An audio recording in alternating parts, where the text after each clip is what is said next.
What's up, guys? Today we are going to talk about the Imperial Inquisitors, and more specifically who they were before they fell to the dark side, and a little bit about what Palpatine's original plans for them were. I heard all this from Henry Gilroy, who is a writer and producer on the Clone Wars and Star Wars Rebels, and we just got to talking about Inquisitors, so I'll just play this little clip from our interview together, and then we'll come back and discuss it.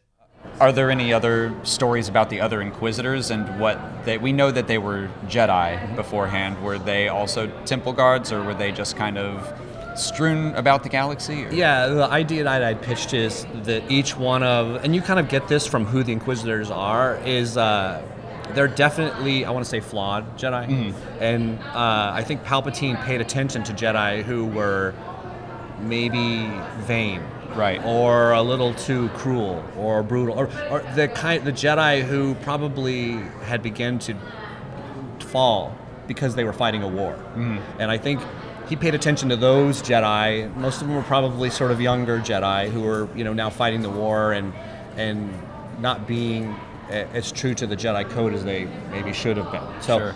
I think he probably singled those guys out just in case things didn't work out with Anakin.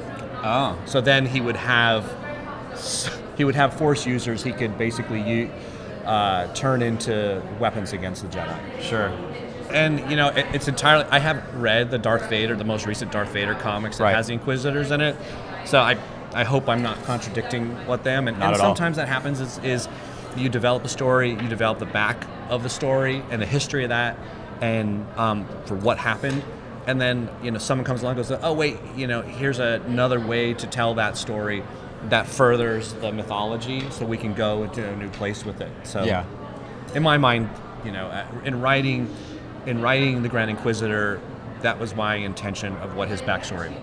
So yeah, as a bit of a disclaimer, this is kind of background information that they did develop for the Inquisitors in Star Wars Rebels, but like Henry says, this isn't exactly strictly canon. Like, if someone decides to tell a story about the Inquisitors in the future, they could do something totally different. But for right now, this is, I think, perfectly fine to go with, and it makes sense with what we've seen. But yeah, I like the idea that he specifically called out the fact that the Jedi are fighting this war, and that's a very not Jedi thing to do. Right. So all of these Jedi, or not all of them, but a handful of them would start to kind of fall away, which we even see in the Clone Wars, like Pong Krell. Yeah, I was going to ask, what other Jedi do we know by name do you think maybe Palpatine was keeping an eye on?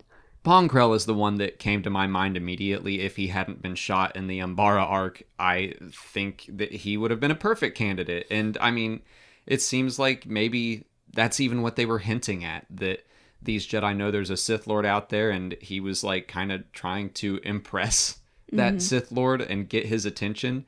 So I don't know, maybe some other Jedi did things like that. We know the Grand Inquisitor in the Darth Vader comics, he was just kind of resentful of the fact that he wasn't allowed to access all the information in the archives. He was allowed to guard it, but they didn't trust him to know all this stuff, and he was mad about that. So I think there were probably a variety of reasons that Jedi fell.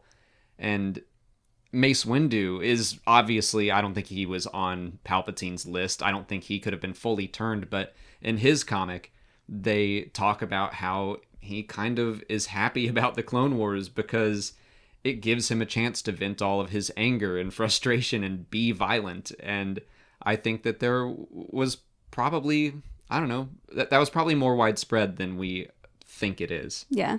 I love the idea that the Inquisitors were kind of a backup plan if Anakin didn't work out. I really liked that. I wasn't expecting him to say that. Yeah. That's just really interesting to me. I mean, and you said this earlier, like, he ended up getting the best of both worlds. But yeah, if Anakin hadn't worked out, they would have just been stuck with these kind of flawed Force users, as he called them, to be the Inquisitors.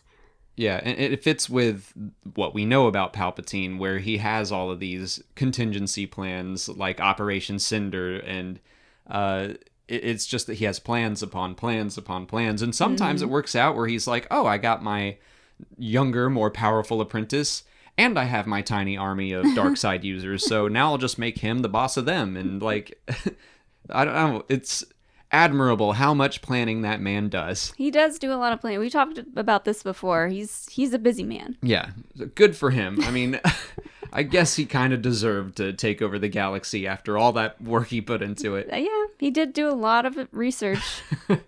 So, like I mentioned, this was just a smaller part of a full interview that I did with Henry Gilroy.